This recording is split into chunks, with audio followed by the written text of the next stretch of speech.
Tonight, we explore the life and legacy of Gaius Julius Caesar, Rome's most iconic leader, general, and visionary. A man whose ambition, charisma, and military genius would redefine the Roman Republic and pave the way for an empire that would last for centuries.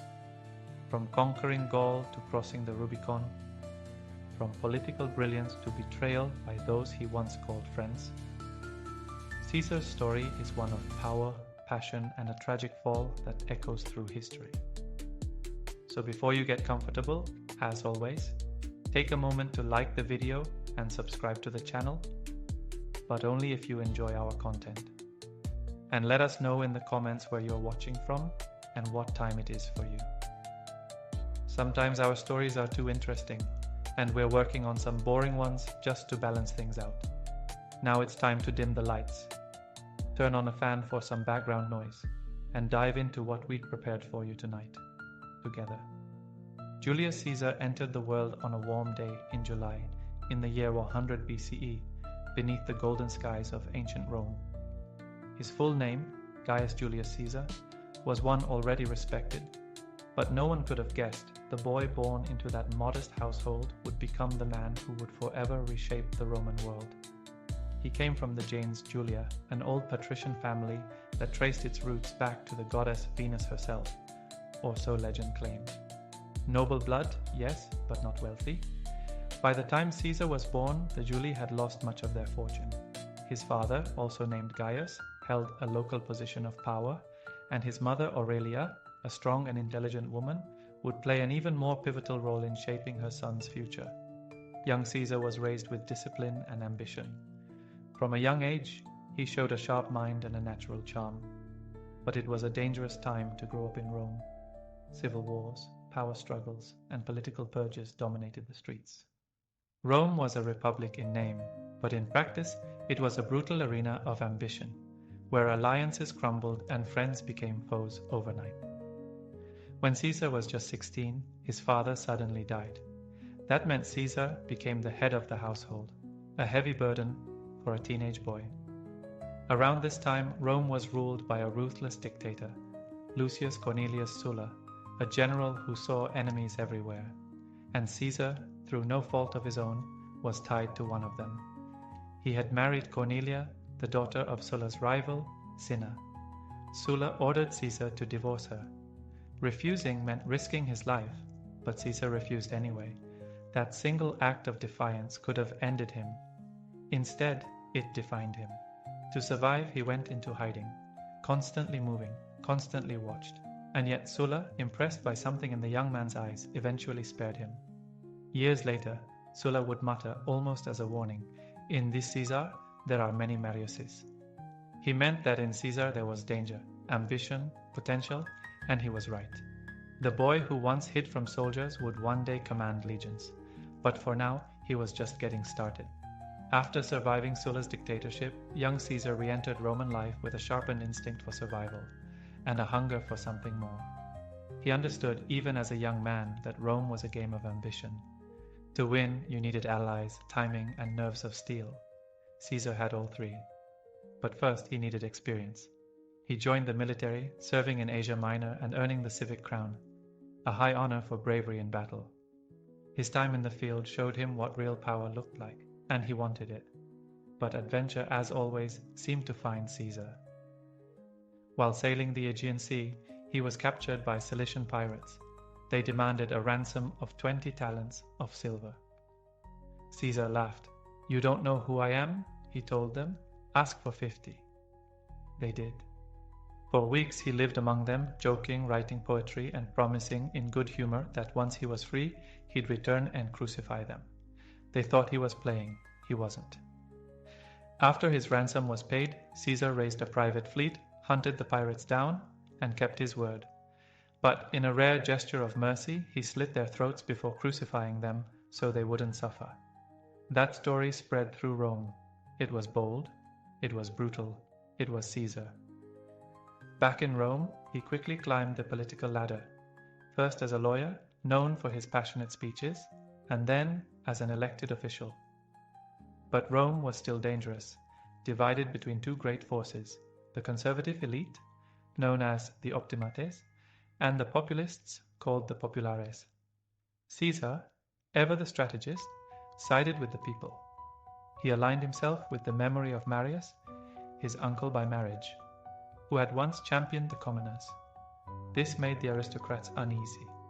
Caesar, with his fine clothes, sharp words, and growing popularity, was becoming a threat.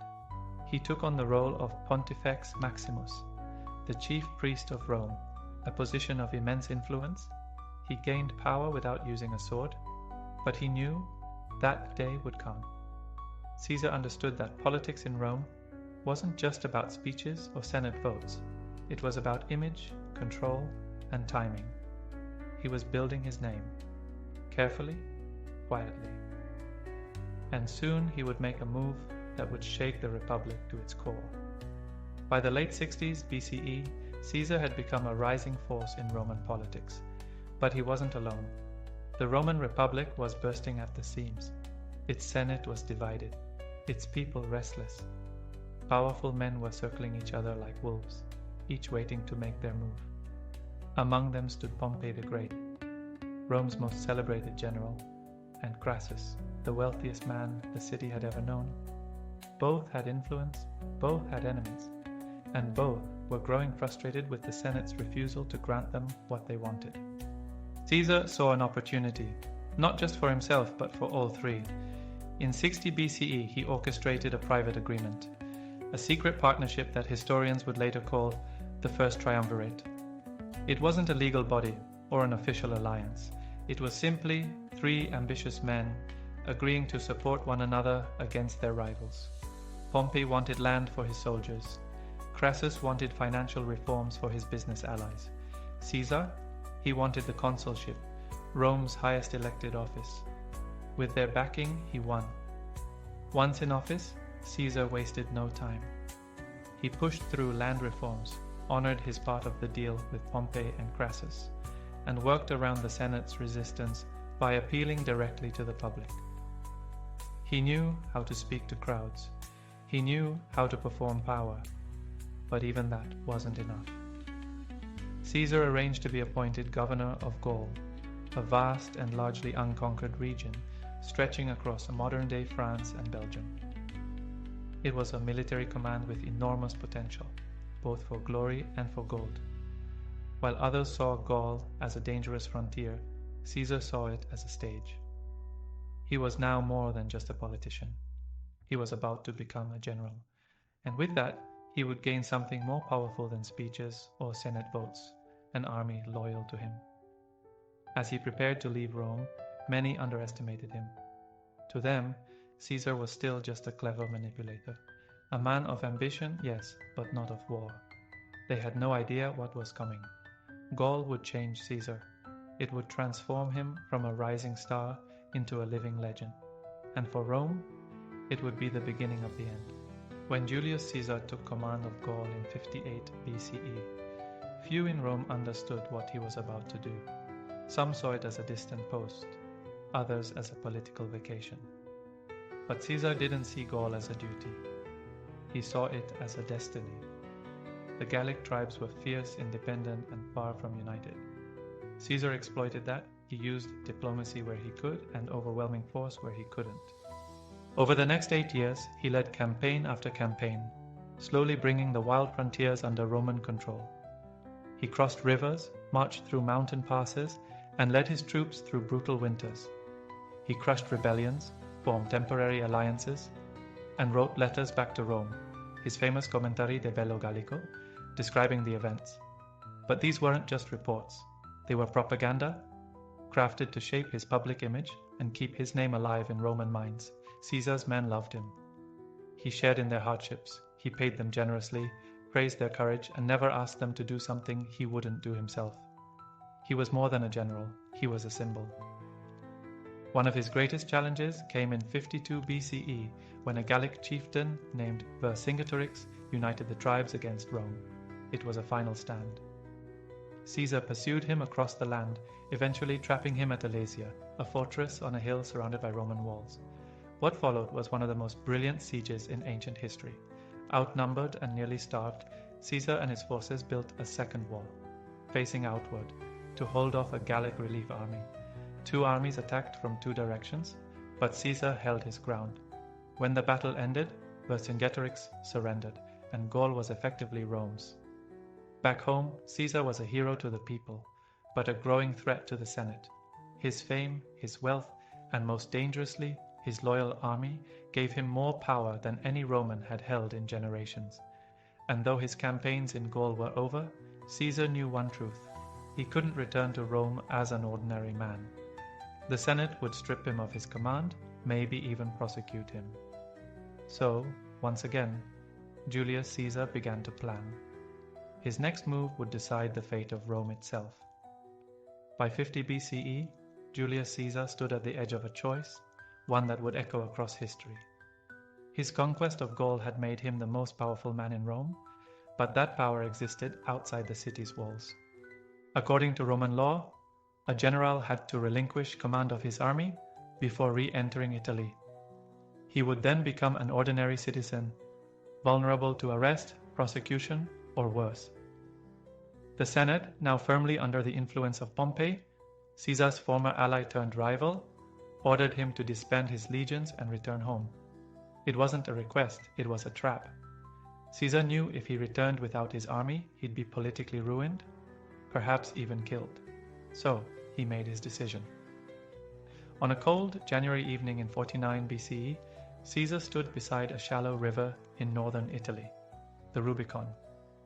It was a legal boundary. To cross it with an army was treason. But with one quiet step into the water, Caesar broke the law and sealed his fate. He is said to have whispered, "Alea iacta est," the die is cast. Rome trembled. News of the crossing spread like wildfire. Panic seized the city. Senators fled, Pompey fled. The great general, once thought invincible, left Rome without a fight. Caesar marched south, not as a conqueror, but as a liberator. At least, that's how he framed it. But this was no peaceful transition. It was the beginning of a civil war. Over the next year, Caesar moved quickly. He secured Italy, marched into Spain, and defeated Pompey's forces there. Then he crossed the sea into Greece to face Pompey himself. The showdown came at Pharsalus in 48 BCE. Despite being outnumbered, Caesar's discipline and strategy won the day. Pompey fled once more, this time to Egypt, where he was murdered before Caesar could reach him. When Caesar arrived and saw Pompey's severed head, he is said to have wept. It was not the death he had wanted for his old ally, his rival, and once his son-in-law. Still, the war wasn't over. Enemies remained. But Caesar had crossed the Rubicon not only in body, but in destiny. He could never go back to the old republic, and he had no intention of trying. After the brutal clash at Pharsalus and the sorrowful death of Pompey, Julius Caesar arrived in Alexandria, the dazzling heart of Egypt. But instead of peace, he walked into another storm. A civil war between 2 royal siblings, Cleopatra VII and her younger brother Ptolemy XIII. Cleopatra was clever, ambitious, and radiant. She understood politics just as well as Caesar did. According to legend, she had herself smuggled into the palace rolled inside a carpet, which was unrolled before Caesar's feet. Whether myth or truth, the moment marked the beginning of a powerful and intimate alliance. Caesar chose her side. The decision wasn't just about attraction, it was strategy. Egypt was rich, its grain fed Rome, and Cleopatra offered stability. But supporting her meant war.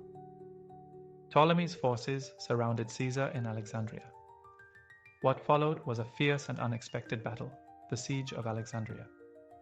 Despite being outnumbered and in foreign land, Caesar's tactics held firm.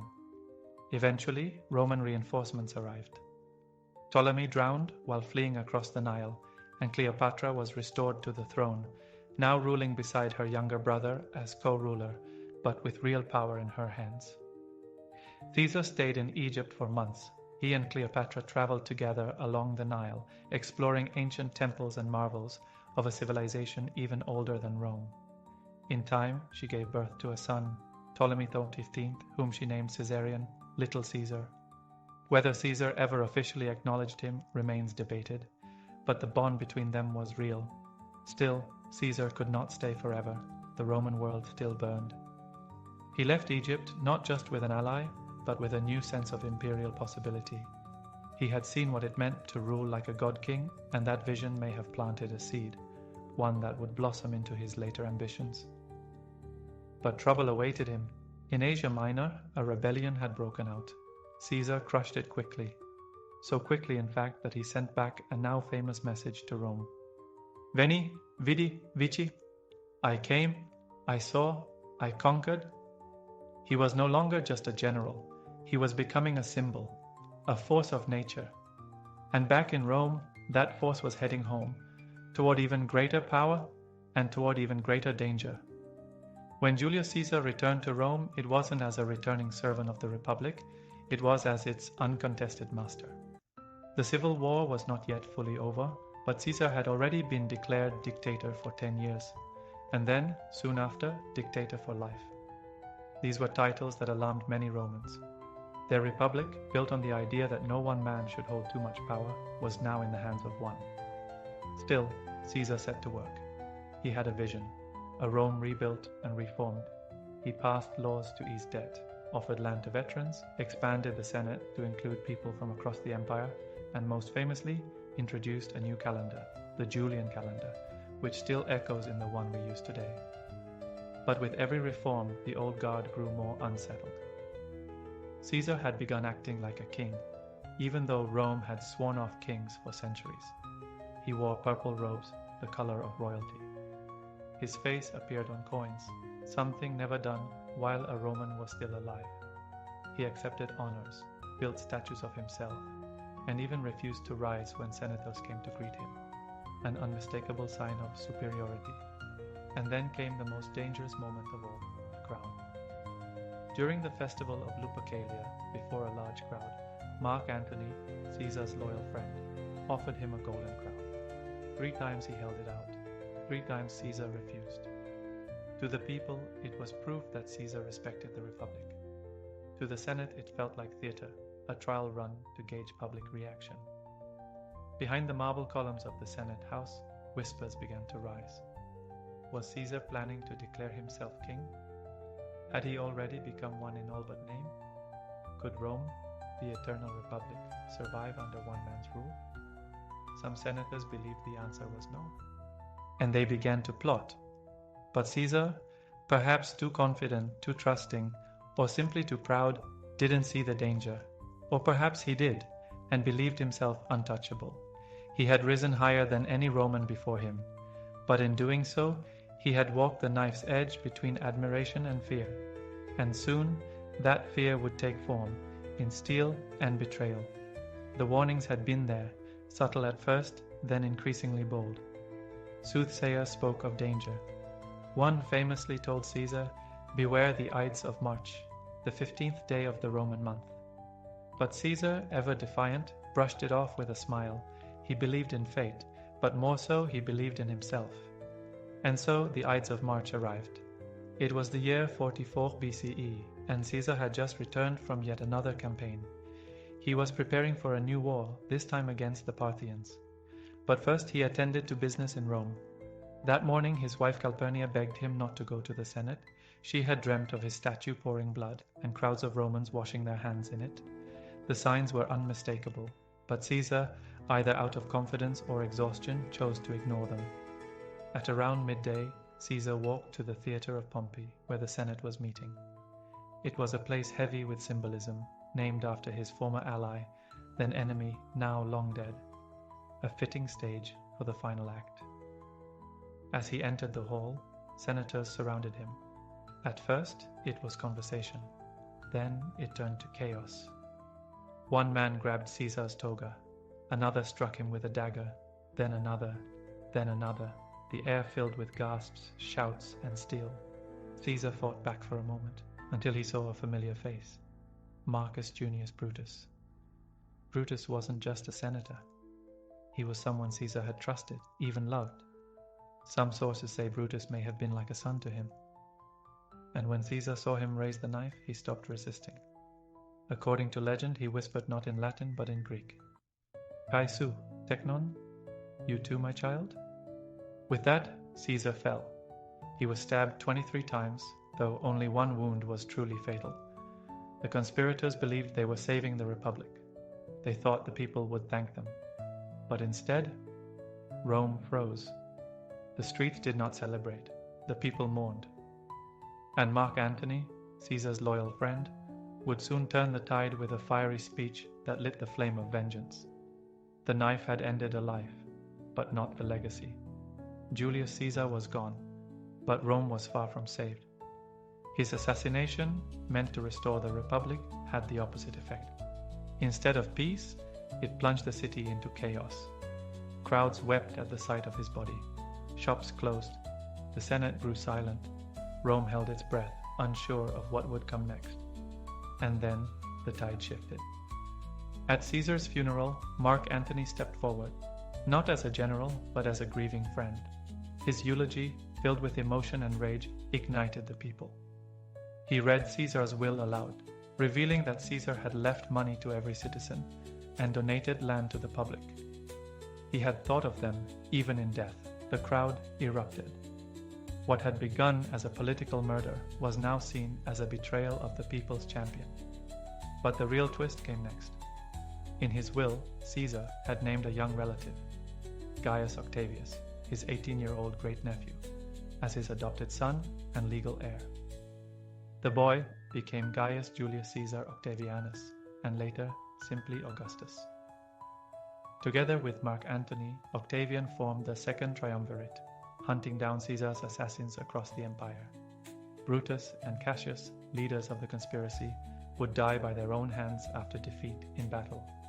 Justice, at least in Roman terms, was served. But even this alliance would not last. Antony, drawn to Cleopatra and Egypt, began drifting from Rome. Octavian used it to his advantage, declaring war on Antony and Cleopatra. In 31 BCE, at the Battle of Actium, their forces were crushed. Soon after, Antony and Cleopatra took their own lives. The last resistance had fallen. With no rivals left, Octavian became the first emperor of Rome. The Republic, in name only now, was gone. But Caesar's legacy lived on. The title Caesar became more than a name. It became a symbol of imperial power. It would echo in history through emperors like Tiberius, Nero, and Constantine. It would stretch beyond Rome into the words Kaiser in Germany, Tsar in Russia. Julius Caesar had changed the world, not just through war or politics, but through the force of his will. He lived as a man, ruled like a legend, and died as a symbol. And even now, over 2,000 years later, we still tell his story. Before the first shot was ever fired, the seeds of division had already taken root. In the early 1800s, the United States was a young nation stretching its arms westward, full of promise, ambition, and contradictions.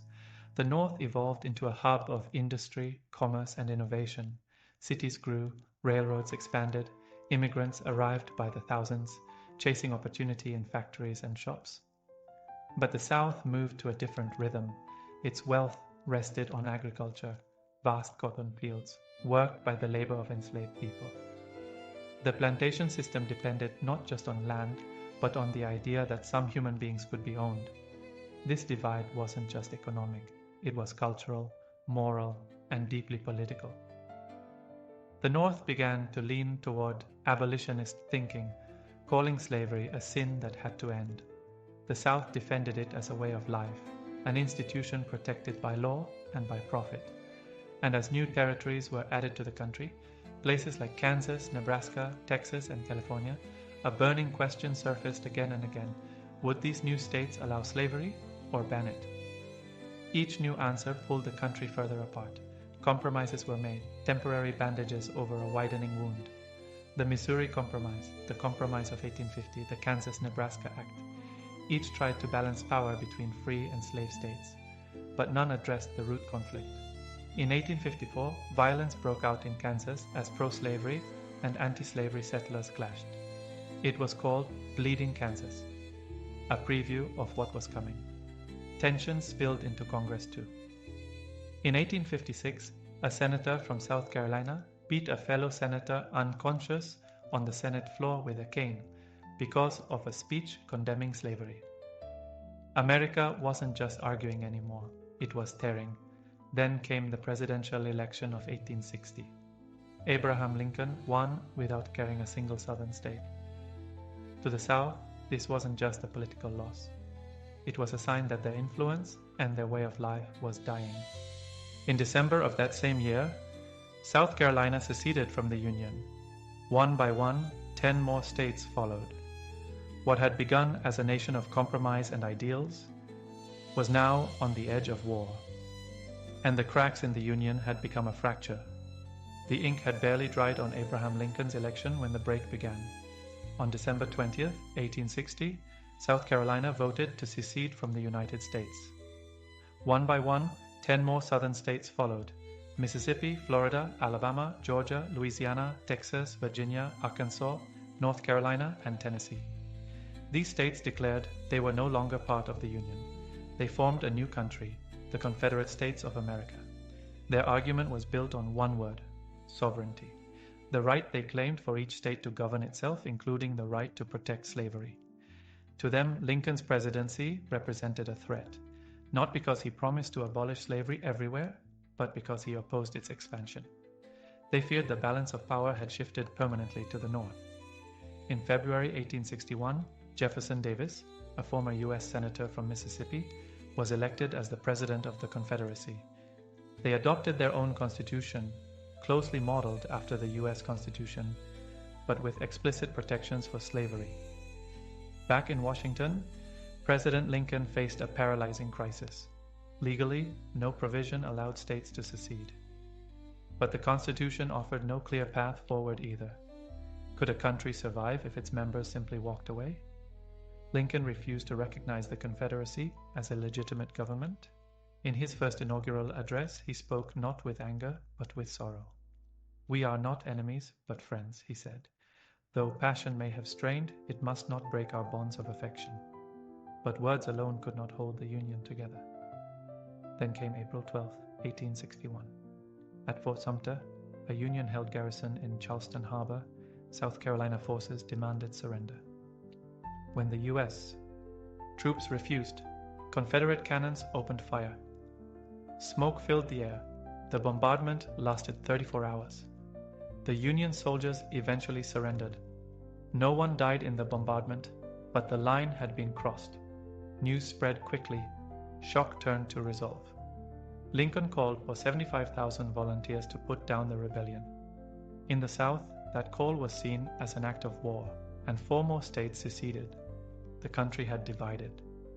Not in theory, not in debate, but in fire, flags, and armies, the United States was no longer united, and the Civil War had officially begun. The war that followed wasn't fought only on distant battlefields. It was fought in living rooms, in letters, in hearts. This was a conflict that divided families. Sons chose opposite sides. Cousins met on the same field, one wearing blue, the other gray. Ministers blessed soldiers on both sides of the line. Friends who once shared childhood laughter now faced each other through rifle sights. That's why the Civil War was often called a war of brother against brother, and in many cases it literally was. In the border states especially, families were torn in two. In Kentucky, Missouri, and Maryland, neighbors flew different flags. Towns were split down the middle. Loyalty became dangerous. Trust was fragile. And through all of it, there were the letters. Written by flickering candlelight, on paper smudged with dirt or stained with rain, soldiers sent words home, tiny fragments of hope and memory. A Confederate soldier wrote to his wife, "I held the hand of a dying boy today. He called for his mother, and I thought of you. I still carry your last letter tucked near my heart." A Union soldier, barely 19, wrote to his younger sister, "I miss the farm. I miss the smell of spring. If I don't return, know that I marched with honor and thought of home every step." Many of these letters never reached their destinations. Mail carriers were often captured, killed, or lost in the chaos. And yet soldiers kept writing. Words became survival, a way to remember who they were before the guns, a way to remind someone, somewhere, that they were still alive. For those back home, The war brought its own form of pain. Women waited, by windows, by porches, by fields. Children grew up without fathers. Parents opened envelopes with trembling hands, afraid of what news might spill out. Every knock on the door could bring relief, or ruin. And all the while, the war machine pressed on. Armies swelled. Camps spread across hills and forests. The sound of drums replaced the sound of birds. This wasn't just a battle between governments. It was a tearing of human bonds. And still, the worst was yet to come. At first, many believed the war would be short. Some thought it would last a few weeks, perhaps one decisive battle, and then peace. Young men rushed to enlist, eager for glory. Spectators even brought picnic baskets to the hills outside the first major battle, expecting a grand show. They were wrong. The first Battle of Bull Run, fought in July 1861 near Manassas, Virginia, shattered all illusions. Union and Confederate forces clashed in a chaotic and brutal fight.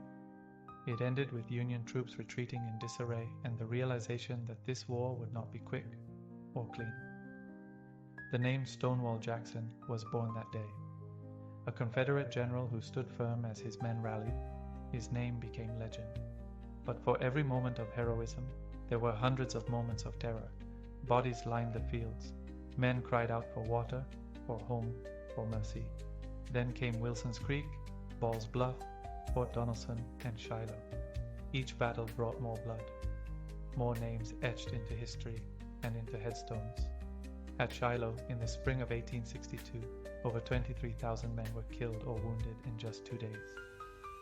The ground turned to mud from the rain, and the blood. Soldiers lay among shattered trees and broken cannons, many of them too wounded to cry.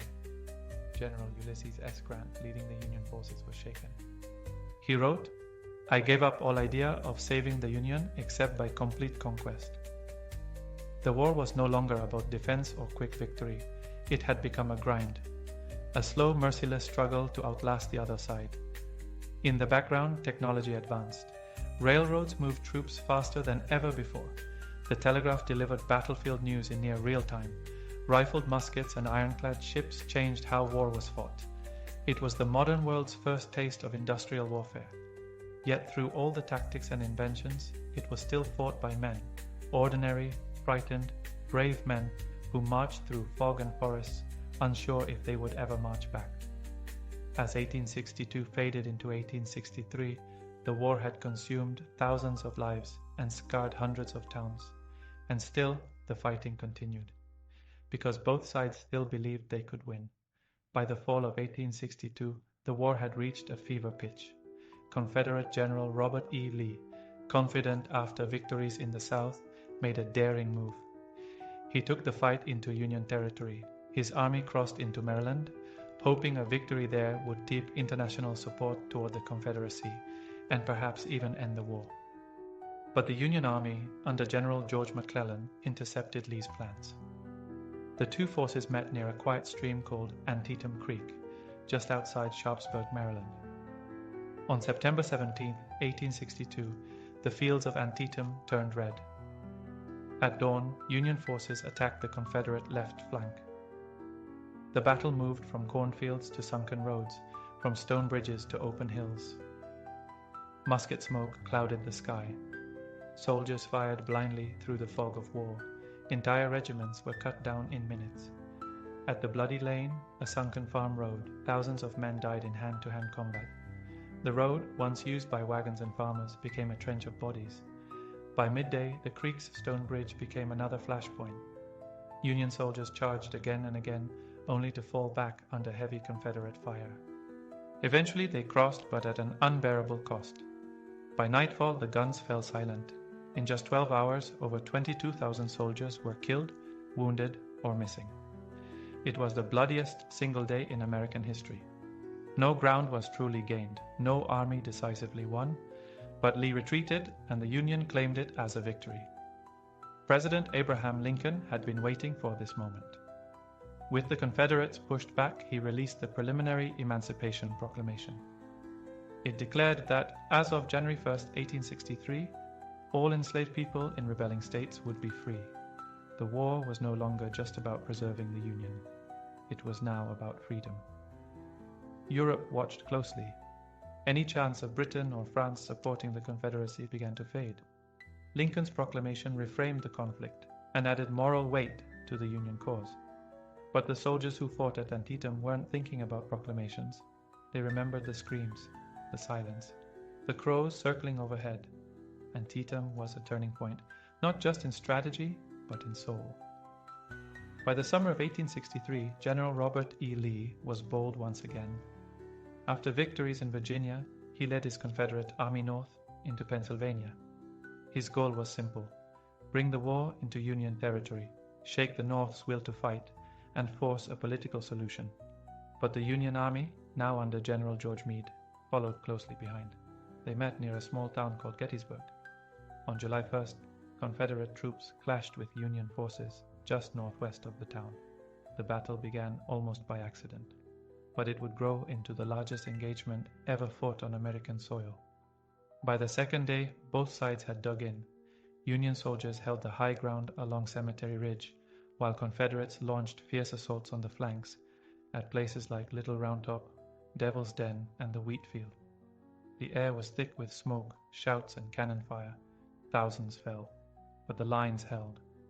Then came July 3rd and Lee's fateful gamble. He ordered Pickett's charge, sending 15,000 men across open fields toward the Union center. They marched shoulder to shoulder into a hailstorm of artillery and rifle fire. The charge was brave, but it was doomed. Few reached the Union line. Most never made it halfway. The Confederate army, battered and broken, began to retreat. Lee had lost over 28,000 men, a third of his army. The North had suffered as well, with 23,000 casualties. But they had held the line. Gettysburg was the turning point. The Confederate advance into the North was over. Lee would never invade Union territory again. The momentum after years of bloody stalemate had finally shifted. A few months later, President Lincoln traveled to the battlefield to dedicate a national cemetery. His speech was only 2 minutes long, but it carried the weight of the war. That government of the people, by the people, for the people, shall not perish from the earth. It became known as the Gettysburg Address, a quiet, powerful reminder of what was at stake. The fields of Gettysburg grew silent again. The fallen were buried. The survivors marched on. But the war was far from over, and the cost was still rising. By late 1863, the war was no longer about swift victories or grand strategy. It had become a slow, grinding struggle, measured not in miles gained, but in lives lost. Every battle took something that could never be replaced. In Chickamauga, Vicksburg, Chancellorsville, and the Wilderness, the fighting was relentless. Dense forests caught fire from cannon blasts, trapping wounded men in flames. Rivers ran red. Fields once used for planting crops became cemeteries. Soldiers wrote home describing horrors they couldn't fully explain. "I have seen things that will follow me to my grave," one wrote. "I don't sleep much anymore. Not because of fear, but because of memory." The Union's campaign in the West, led by General Ulysses S. Grant focused on total war, wearing down the Confederacy through constant pressure and overwhelming numbers. Grant earned a reputation as a butcher by some, but Lincoln saw what others didn't. He fought to win, not just to survive. Meanwhile, in the South, resources dwindled. Towns were raided, railroads destroyed, fields burned, families starved. The war was no longer just fought by armies. It was felt by every civilian. And still, letters traveled back and forth. A young Union soldier wrote to his mother, "I miss the sound of the wind in the wheat. Here there is only smoke and silence after the fighting." From the South, a woman wrote in her diary, "My youngest has not had shoes in months. I trade salt for flour. We hear the cannons at night." Both sides believed they were right. Both believed they had no choice. Yet the cost was staggering. By the end of 1863, the death toll had surpassed 300,000. 500,000 more were wounded, many carrying lifelong scars, physical and emotional. Doctors worked intense with saws, not medicine. Amputation was often the only option. There were no antibiotics, no real anesthesia, no peace of mind. Cemeteries filled faster than they could be named. And still, the war went on, because neither side was willing to give up. Not yet, and in that refusal, the nation bled. By early 1865, the war was nearing its end, but it had not yet loosened its grip. The Confederacy was collapsing, slowly and painfully. Its economy was in shambles. Railroads lay twisted and burned. Cities were emptying, supplies were running out. And still, Confederate soldiers fought, many shoeless, hungry, and exhausted, clinging to a cause that was slipping through their fingers. Meanwhile, Union General William Tecumseh Sherman marched through the South, not just fighting armies, but destroying the infrastructure that supported them. In his march to the sea, he burned crops, tore up railroads, and left behind a trail of ashes from Atlanta to Savannah. It was war made total, designed to break the South's will.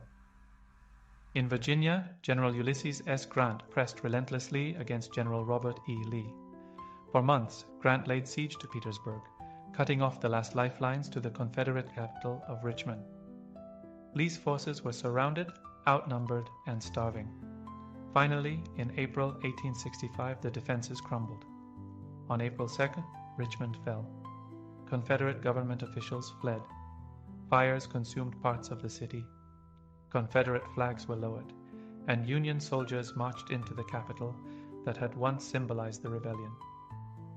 Just a week later, on April 9th, Lee met Grant at a quiet village in Appomattox Courthouse. The meeting was calm, almost solemn. Lee arrived in full dress uniform, Grant in a mud-splattered coat. They spoke not as enemies, but as soldiers who understood the cost of what they had done. With dignity and restraint, Lee surrendered the Army of Northern Virginia, the Confederacy's most important force.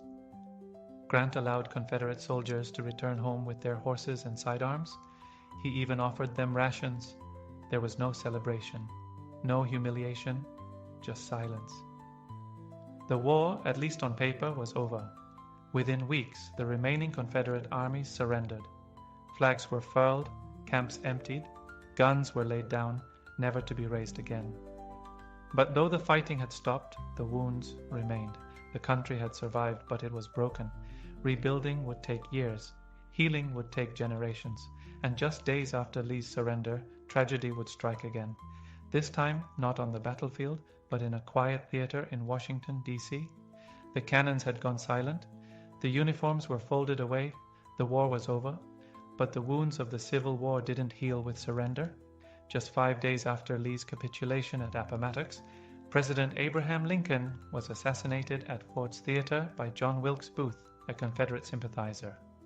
The shot echoed across the nation, not just the end of a man, but a symbol of hope and reconciliation. Lincoln had called for a gentle peace, a rebuilding, with malice toward none, with charity for all. His death left the country uncertain, grieving, and deeply divided. The Reconstruction era that followed tried to knit the Union back together, but it was far from smooth. The 13th Amendment abolished slavery. The 14th and 15th Amendments promised citizenship and voting rights. But resistance came quickly and violently, especially in the South. New systems of oppression, black codes, Jim Crow laws, and voter suppression emerged in place of slavery. Freedmen who had once dreamed of equality found themselves trapped in new forms of poverty and persecution. The scars were not only legal or political, they were emotional, etched into the American psyche.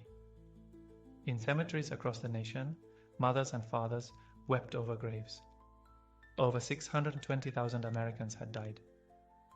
Entire towns had lost every eligible man. Soldiers returned home missing limbs, carrying memories they rarely spoke of. And yet, the war lived on, not through battles, but through symbols and stories. The Confederate flag still waves in parts of the country. Statues of generals were erected, not just to remember, but to shape the narrative of the past. For some, these are reminders of heritage. For others, they are monuments to a rebellion born in defense of slavery. Even today, the arguments continue about history, about justice, about what the Civil War was truly fought for and what it still means. The war shaped the nation's identity. It clarified who counted as American and who had to fight for the right to be seen. It didn't end with Appomattox. It echoes in protests, in courtrooms, in classrooms, in quiet conversations. The American Civil War was fought with rifles and cannons, but its legacy is carried in the hearts of generations. It was never just about the past. It was, and still is, about what kind of future this country wants to build. By the mid-15th century, the once mighty Byzantine Empire had become a fragile shadow of its former self. The empire that had once ruled vast territories across the Mediterranean now consisted of little more than the city of Constantinople and a handful of scattered territories. Yet within its walls still flickered the embers of a world that had once been Rome.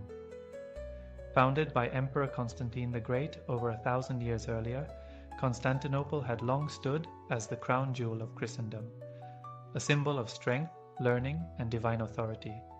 Its towering walls, golden domes, and sacred relics had withstood countless assaults: Persians, Avars, Arabs, Rus, and even Crusaders. Each time, the city survived. But time had worn it down. By 1453, the population had dwindled. Entire districts inside the city were empty and overgrown. Great churches and palaces had crumbled. The once bustling harbors were quiet. Trade had shifted elsewhere, and the coffers of the empire had run dry. The Byzantine army, once feared, now numbered in the mere thousands. Its navy was practically non-existent. Still, the city endured. The man who sat on the throne in those final days was Emperor Constantine Zevkin's Palaiologos, the last of a long imperial line tracing back to Rome. He ruled not with wealth or legions, but with dignity and resolve. Though his realm was small, his spirit was not. To the east, however, a powerful force was rising.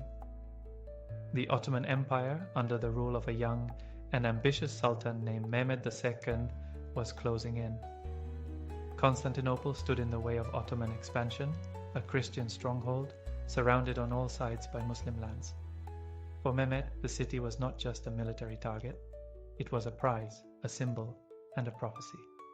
Many believed Constantinople could not fall. Its walls had been invincible for centuries. But few realized how weak the city had truly become, and how determined the young sultan was to make history. And so, as spring approached, in the year 1453, the stage was quietly being set. The city that had once ruled the world was about to face its final siege. In the east, a young ruler was preparing to make history. Mehmed II, the Sultan of the Ottoman Empire, had ascended to the throne at just 19 years old. By 21, he was already a seasoned strategist, politically astute and unshakably ambitious. But Mehmed didn't just want to expand the empire. He wanted to claim immortality. And for that, he had set his sights on one prize above all others: Constantinople. The ancient city was more than a political or military goal. It was the spiritual successor of Rome, a Christian stronghold and a symbol of enduring resistance. It had defied conquerors for over 1,000 years. But Mehmed believed its time had come, and that he would be the one to bring it down. For years, the Ottomans had encircled the city like a tightening noose, taking nearby territories, building up naval power, and carefully preparing. Mehmed knew that brute force alone would not be enough. Constantinople's famed walls, 3 thick layers of stone and moat, had repelled countless invasions. So he turned to innovation. In his court arrived a man named Orban, a Hungarian engineer and master of gunpowder weapons. With Mehmed's full support, Orban constructed massive siege cannons, some so large they required dozens of oxen and hundreds of men to move. The largest, known simply as the Basilic, could hurl stone projectiles over 1,000 pounds each. As winter melted into spring, Mehmed gathered his forces. By April 1453, an army of over 80,000 soldiers, infantry, cavalry, janissaries, and engineers began to move toward the city. Along with them came siege weapons, ships, and supplies for a long campaign. Inside Constantinople, Emperor Constantine the Old prepared his defenses. He had fewer than 7,000 men, including volunteers and mercenaries. The odds were staggering, yet he would not abandon the city. To Constantine, Constantinople was not just his home. It was the last stand of the Christian East, the heart of an empire, and a sacred trust passed down through generations of emperors. And to Mehmed, it was a jewel he intended to claim. The siege was no longer a matter of if, but when, and the young Sultan was ready. For over 1,000 years, the walls of Theodosius had stood as a symbol of Constantinople's invincibility. Originally constructed in the 5th century under Emperor Theodosius II, these legendary fortifications wrapped around the city like a stone shield, towering layers of defense that had repelled countless enemies. With 3 massive walls, reinforced towers, and a deep moat, they stretched for nearly 4 miles across the western edge of the city. Generations of invaders had tried and failed to breach them: Persians, Avars, Arabs, Rus. Even the fearsome armies of the Crusades had struggled to overcome them, and now, in 1453, the walls would be tested one final time. When Mehmed's army arrived outside the gates of Constantinople in early April, he ordered his men to set up a massive siege encampment. Tents spread across the rolling hills like a sea of color. Siege towers, trenches, and cannons were positioned within striking distance of the land walls. Then the bombardment began. Mehmed's enormous basilic cannon unleashed thunderous blasts, firing stone balls that smashed against the walls with terrifying force. Day after day, the earth shook beneath the defenders' feet. Stone cracked, dust filled the air. Still, the walls held. Inside the city, Emperor Constantine XVII and his defenders worked tirelessly, repairing breaches by night, redistributing men across the battlements, and reinforcing weak points with rubble and wood. They had no choice but to endure. The walls had always been Constantinople's greatest defense, but now they were being systematically dismantled by gunpowder, a weapon of a new age. At the same time, the seawalls along the Golden Horn remained secure, protected by a massive iron chain that stretched across the harbor. Behind it sat the city's small Byzantine fleet and a few allied Genoese ships. As long as the harbor was closed, a naval assault seemed impossible.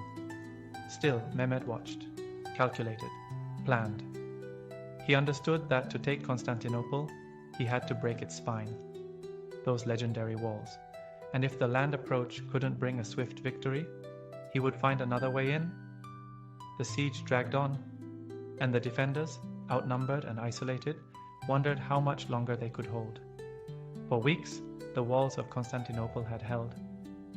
Though battered by Mehmed's massive cannons, the defenders had repelled wave after wave of assaults. The morale inside the city remained high, even as the odds grew darker. The land walls were damaged but not breached. The Golden Horn, the city's protected northern harbor, remained closed, sealed shut by the heavy iron chain stretching across its entrance. Behind that chain floated the last hope of the Byzantines, a small defensive fleet and a few vital Genoese ships. As long as the Golden Horn remained secure, the city could not be surrounded. But Mehmed had no intention of waiting forever. Then came one of the most brilliant and audacious moves in siege warfare. On the night of April 21st, 1453, under cover of darkness and the hum of anticipation, the Ottomans began to move their ships over land. Using greased wooden logs as rollers, engineers and laborers hauled dozens of warships out of the Bosphorus, over the hills behind Galata, and into the calm waters of the Golden Horn, completely bypassing the chain. It was an impossible sight. By morning, the citizens of Constantinople looked out from the walls and saw something they could hardly believe. Ottoman warships had appeared inside their supposedly impenetrable harbor. Panic spread like wildfire. Now, the city was surrounded on all sides, by land and sea. The defenders had to divide their already thin forces to cover the new naval threat. Cannon fire came from every direction. Arrows and flaming bolts lit up the sky. Constantinople was no longer facing a siege, it was facing total encirclement. Inside the city, Emperor Constantine ordered desperate countermeasures. Ships rushed to defend the harbor, fireships were launched to try and burn the Ottoman vessels, and chains were reinforced. But the damage had already been done, not just tactically, but psychologically. Mehmed's bold maneuver had broken the defenders' sense of security. The message was clear: nowhere was safe.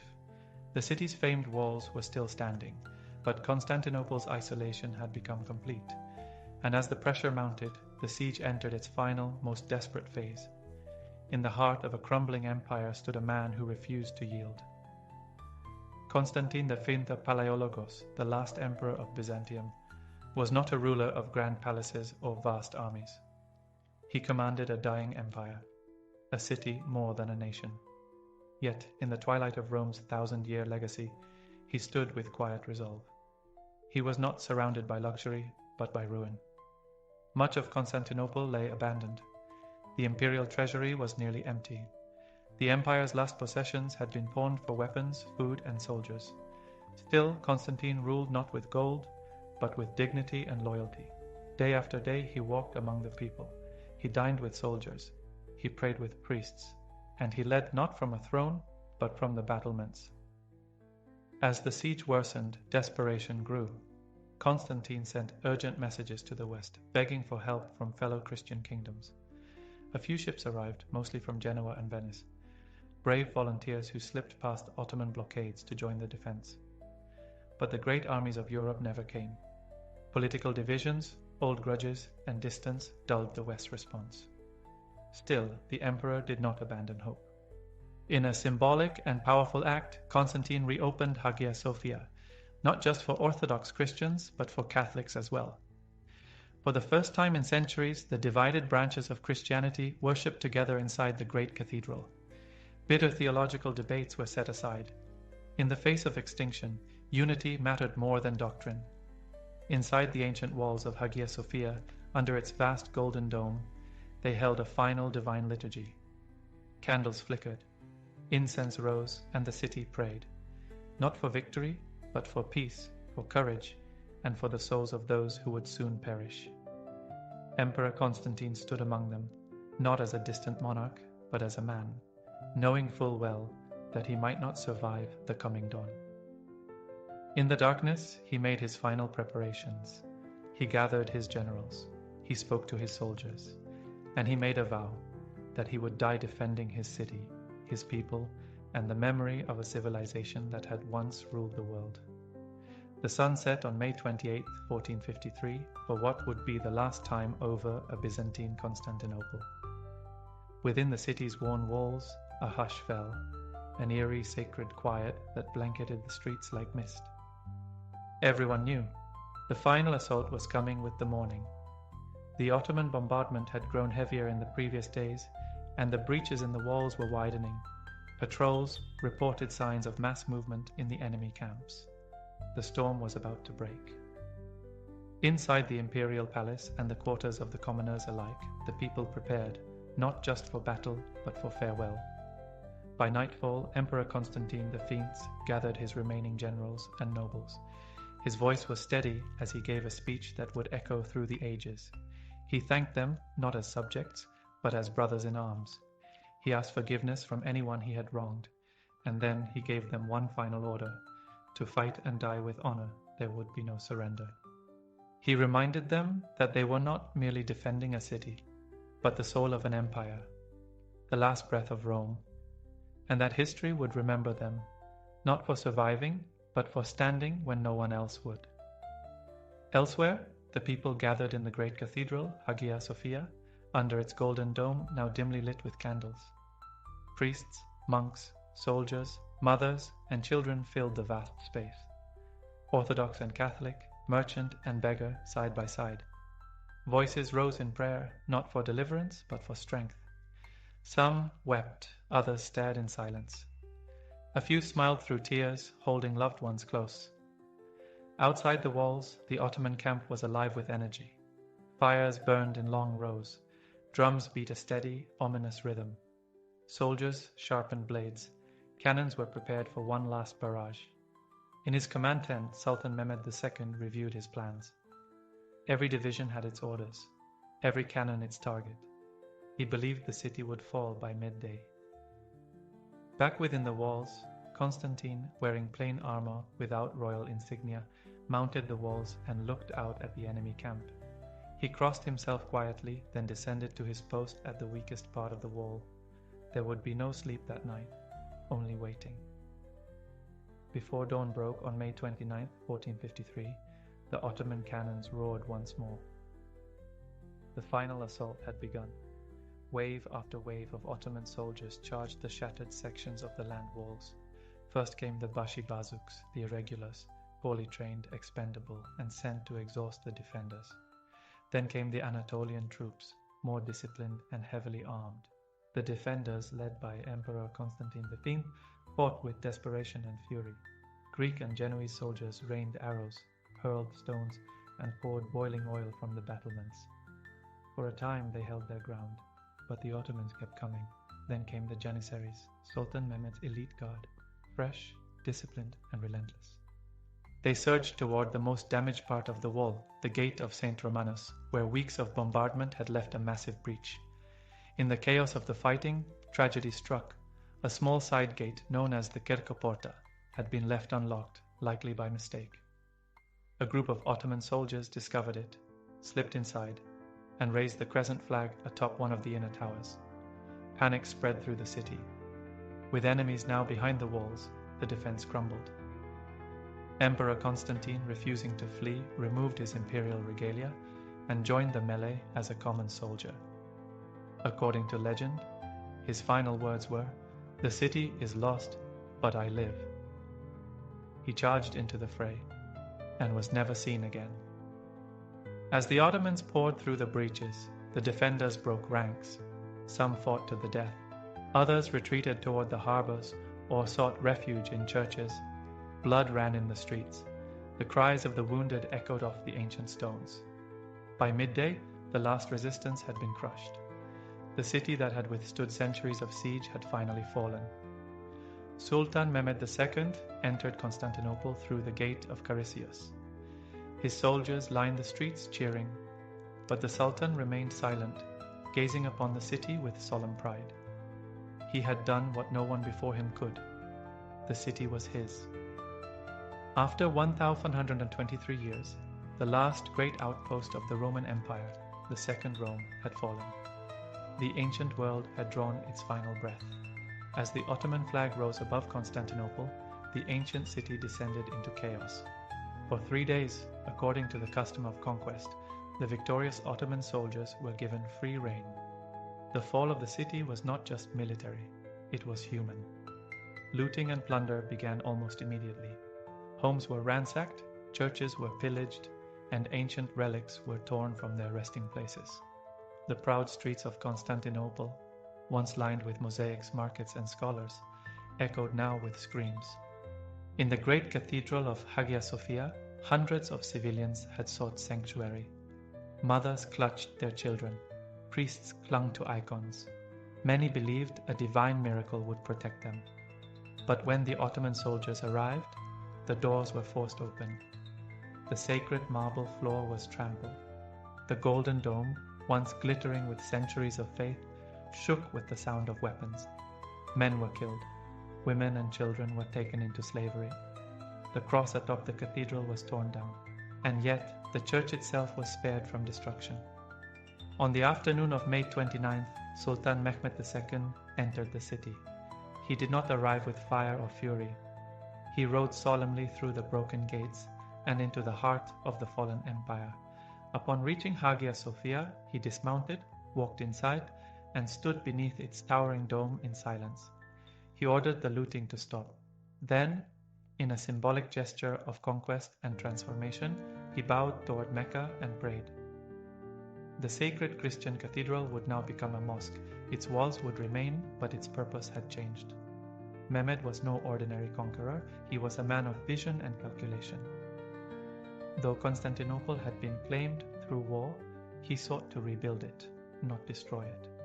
He ordered the protection of surviving citizens, and within days, craftsmen, scholars, and administrators were brought in from across the empire to restore the city's function as a capital. The name Constantinople remained in use, but it slowly began to fade in everyday speech.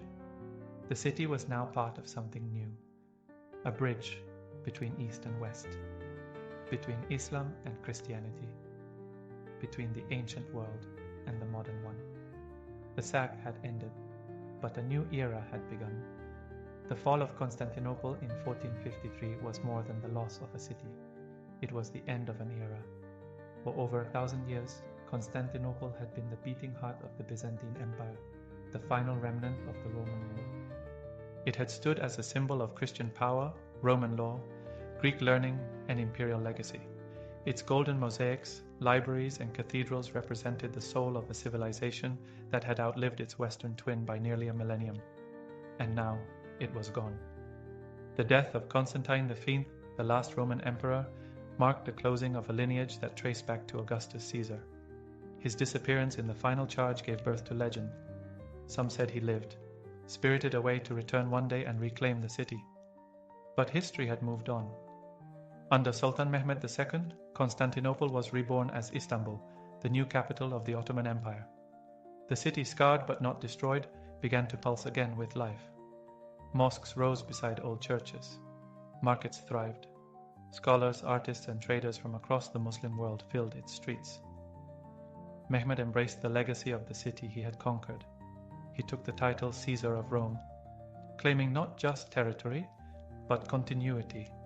To him, the Ottoman sultans were heirs to the Roman emperors, carriers of civilization. In the West, the fall of Constantinople sent shockwaves. Christian Europe, once complacent, was shaken awake. The Eastern Orthodox world was now without a capital, and Greek scholars, fleeing the city's fall, carried their manuscripts to Italy, where their arrival helped ignite the Renaissance. The city's fall also reshaped global trade. With land routes through the East under Ottoman control, European kingdoms began to search for sea routes, eventually leading to the Age of Exploration and the rise of powers like Spain, Portugal, and later, Britain. But even centuries later, the memory of Constantinople lingers. In its streets, where East meets West, in its layered architecture, in the name itself, whispered with reverence by historians, dreamers, and descendants of a fallen empire. It did not vanish. It transformed. From Christian Rome to Muslim Istanbul, from imperial capital to modern megacity, Constantinople lives on. A bridge between worlds, a city of memory, a name written in the stones of time. The samurai did not begin as noble heroes or romanticized warriors. They were born out of necessity, a response to chaos. In the 9th century, the imperial court in Kyoto was beginning to lose control.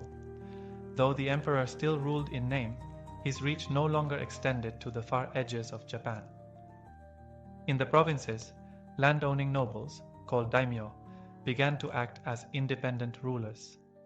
They collected taxes, governed villages, and most importantly, hired armed men to protect their lands. These warriors, skilled with bow and sword, would evolve into a class known as the samurai. At first, they were little more than private militias. But as the centuries passed, their role deepened. They were not just fighters. They became defenders of order, enforcers of clan law, and symbols of authority in a land increasingly divided by civil strife. Japan was fracturing. Rival clans clashed for territory, and power often changed hands through blood, not ballots. Out of this turbulence, the samurai rose, not just as tools of war, but as a class of their own. By the late Heian period, 794–1185, the samurai had become indispensable. They formed the backbone of military power. Their loyalty, once to the emperor, shifted to their clan leaders, the daimyo, and to each other. It was in this era that two great warrior families, the Taira and the Minamoto, rose to prominence. Their conflict would lead to the Genpei War, a brutal civil war that reshaped the nation and brought the first shogun to power. But even before the politics, before the titles, the samurai already held something far deeper, an identity. They trained relentlessly, not just in combat, but in mental discipline. They lived by unwritten codes of loyalty, restraint, and duty. And though their armor was lacquered and their swords razor-sharp, they often lived humbly, close to the land and far from the luxuries of the capital. This was not the age of fantasy, but the foundation of something enduring. What began as armed men on horseback was slowly becoming a way of life, and the world of feudal Japan would never be the same again. As the samurai rose in power, so too did the need for something to guide them, not just in battle, but in life. Out of centuries of warfare, discipline, and tradition, a moral compass began to form. It was called Bushido, the way of the warrior. Bushido was never a single written doctrine, it was a living code, shaped by Buddhist calm, Confucian loyalty, and Shinto purity. It demanded more than strength, it asked for character. At its core were 7 virtues: rectitude, courage, benevolence, respect, honesty, honor, and loyalty. To the samurai, these weren't ideals, they were obligations. A warrior had to act with justice even when it was inconvenient. He had to be fearless in the face of death. He was expected to be generous to the weak, respectful to the wise, and brutally honest with himself. But above all else, he had to be loyal to his lord, to his family, and to his name. Failure to live by Bushido brought shame, not just personal, but communal. To die with honor was preferable to living in disgrace. This is why the practice of seppuku, ritual suicide, was so revered. If a samurai was captured, betrayed his lord, or committed a serious transgression, he could take his own life to cleanse his soul and restore his family's honor. It was a death with dignity, a final act of control in a world ruled by chaos. But Bushido wasn't all steel and sorrow, it also called for kindness, especially to the defenseless. A samurai was a protector of the people, not a tyrant. He was expected to be humble, well-read, and emotionally restrained. In battle, he fought with precision. At home, he studied poetry and practiced stillness. This balance between the sword and the soul was what separated a true samurai from a mere killer. Bushido turned warfare into philosophy, it turned violence into a matter of honor. And over time, this quiet code, spoken in actions more than words, would become the soul of the samurai class. Even centuries after their decline, Bushido remains. Not just in history books, but in the way Japan remembers what it means to live with discipline, grace, and unwavering purpose. To the samurai, the sword was not just a weapon, it was the heart of their identity. The katana, with its graceful curve and single-edged blade, was more than steel. It was said to hold the soul of the warrior. Forged over weeks by master smiths, the blade was folded hundreds of times, purified and quenched with ritual precision. The process was sacred. The result, a weapon as beautiful as it was deadly. Samurai often carried 2 swords, the long katana and the shorter wakizashi. Together they formed the daisho, symbolizing the unity of strength and discipline. But owning a sword was not enough. It had to be mastered. From childhood, samurai trained in kenjutsu, the art of the sword. Every movement was deliberate. Every strike was designed not only to defeat, but to reflect inner control. To hesitate was to die. To act without intention was to dishonor the blade. Combat was as much about mental stillness as physical skill.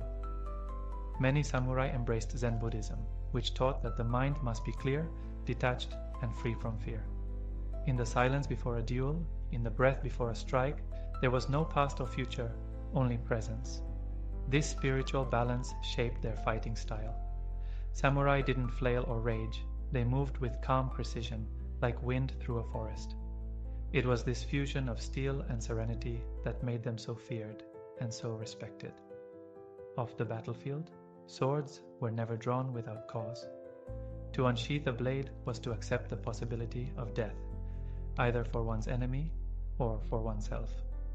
A samurai might live his whole life without using his katana, but he would die before dishonoring it. Swords were passed down through generations, wrapped in cloth, guarded with reverence.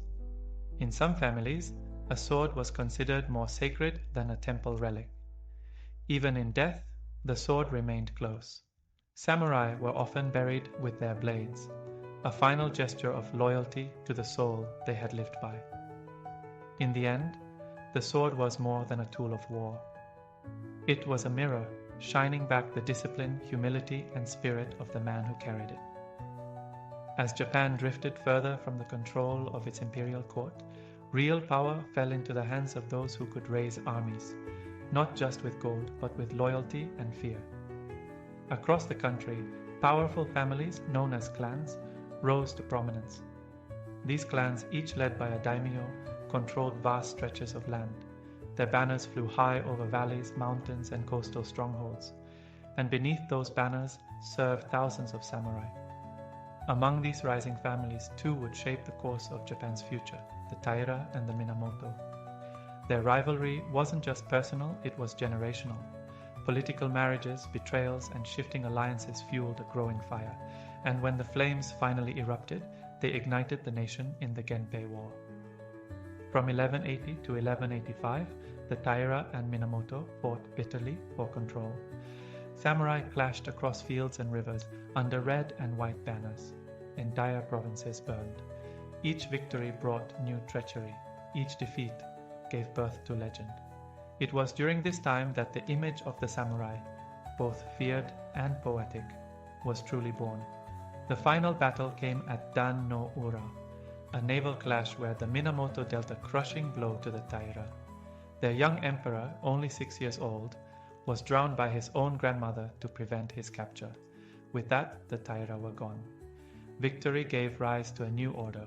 In 1192, the leader of the Minamoto clan, Minamoto no Yoritomo, was granted the title of shogun, military ruler of Japan. The emperor remained in Kyoto, still divine in name, but stripped of real power.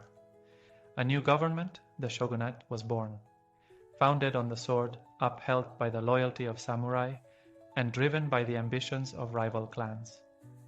Over time, other families would rise and fall, the Hojo, the Ashikaga, the Takeda, and the Uesugi.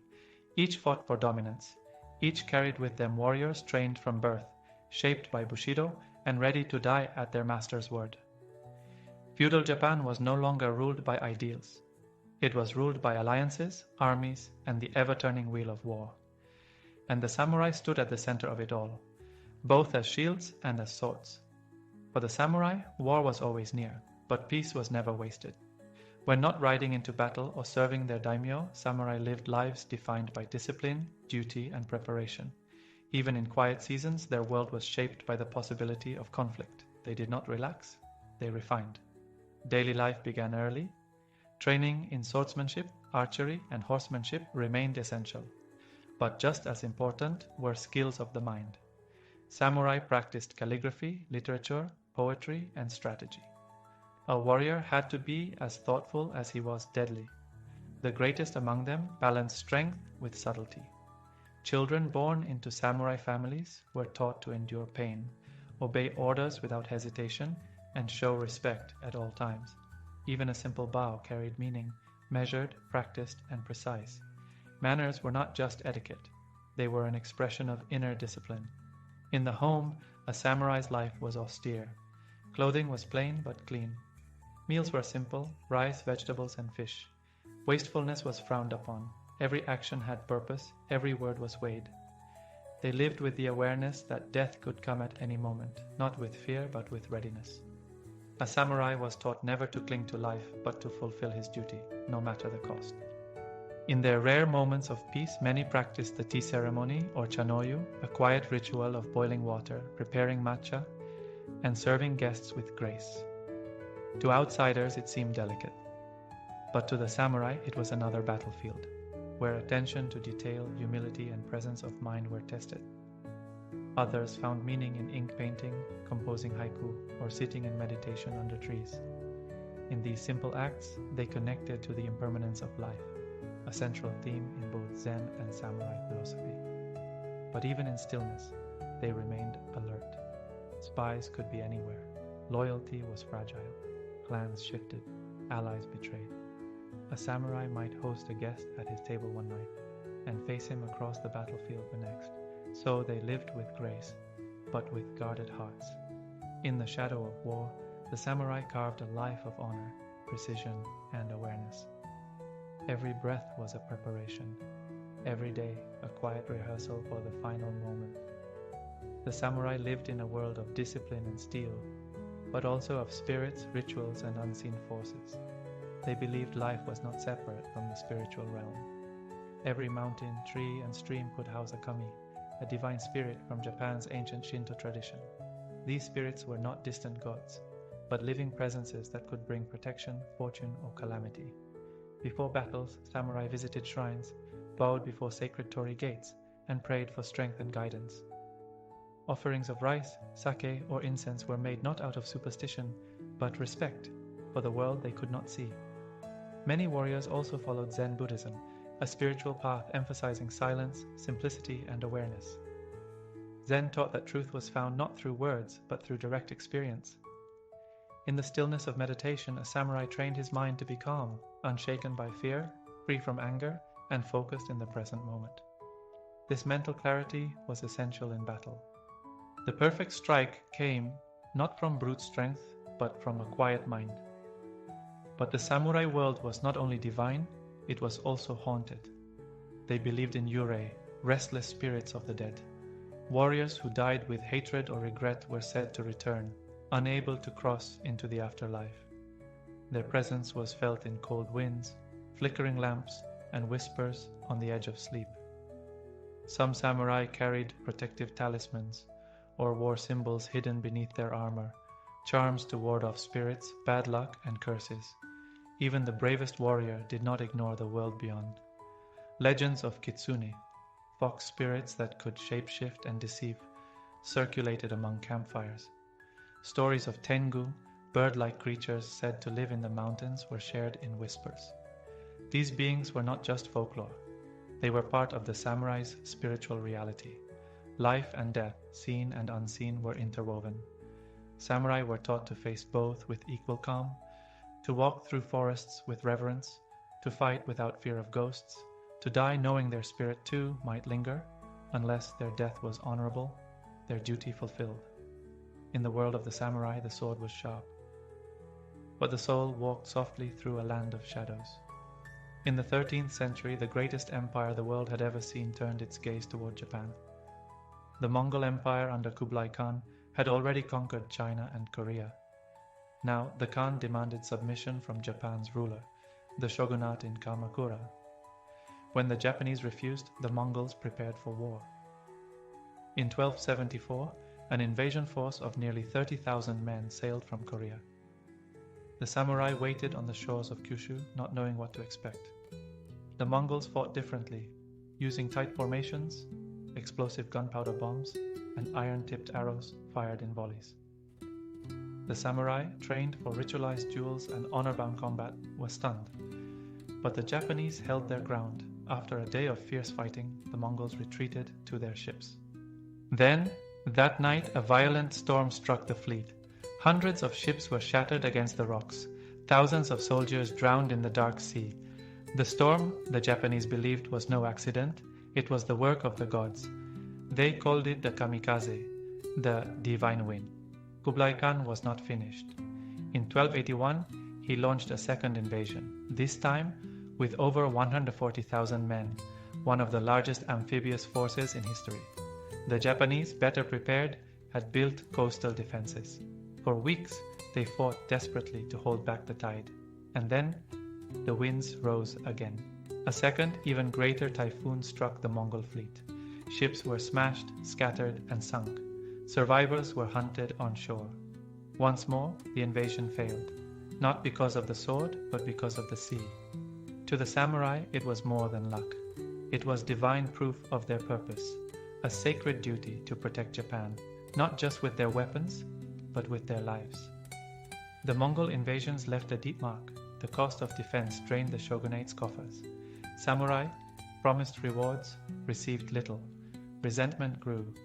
The seeds of future unrest were sown, but the legacy of the kamikaze endured. It became a symbol of protection, of the land's spiritual shield. A reminder that even against the greatest force on earth, Japan, through discipline, sacrifice, and fate, had endured, not by sword alone, but by the wind. For centuries, the samurai had lived by the sword, serving lords, shaping politics, and defending the honor of their clans. But even the strongest steel dulls over time. By the early 1600s, Japan entered a new era of peace under the Tokugawa shogunate. After generations of war and instability, the country was unified once more. The capital moved to Edo, now Tokyo. The daimyo were brought under strict control, and with peace the samurai's purpose began to shift. No longer called to battle, many samurai became bureaucrats, administrators, and scholars. They still wore their swords and kept their rank, but their lives were increasingly filled with scrolls instead of skirmishes.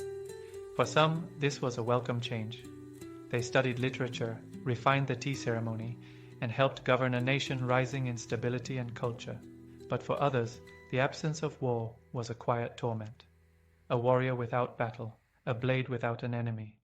Their code, Bushido, remained, but the world around it was changing. In the mid-19th century, everything shifted again. Commodore Perry arrived from America in 1853, demanding Japan open its ports to trade. The Tokugawa government, unable to resist Western pressure, signed unequal treaties. Dissatisfaction spread. The emperor, long a symbolic figure, began to reclaim real power. In 1868, the Meiji Restoration began. The emperor was restored, the shogunate was abolished. And with it, the samurai class was dismantled. New laws stripped them of their privileges. The right to carry swords in public was banned. Their stipends disappeared. Many were forced to find new lives as teachers, merchants, or military officers in a modernizing army. Some accepted the change. Others resisted, fighting in brief rebellions, including the famous Satsuma Rebellion of 1877, led by Saigo Takamori, one of the last great samurai. It ended in defeat, marking the final stand of the old warrior class. The samurai, as a social class, had fallen, but their spirit was not gone. Their values, discipline, loyalty, self-sacrifice remained woven into the fabric of modern Japan. Even in defeat, they were transformed, reborn into something timeless, not bound by armor or rank, but remembered in silence and carried forward in soul. The age of the samurai is gone. Their castles have fallen silent. Their swords rest behind glass. Their banners no longer fly on the wind. And yet, their presence has never truly left Japan.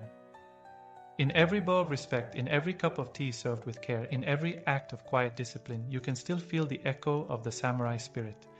Their values did not die with the end of their class. Instead, they flowed into the veins of modern Japan.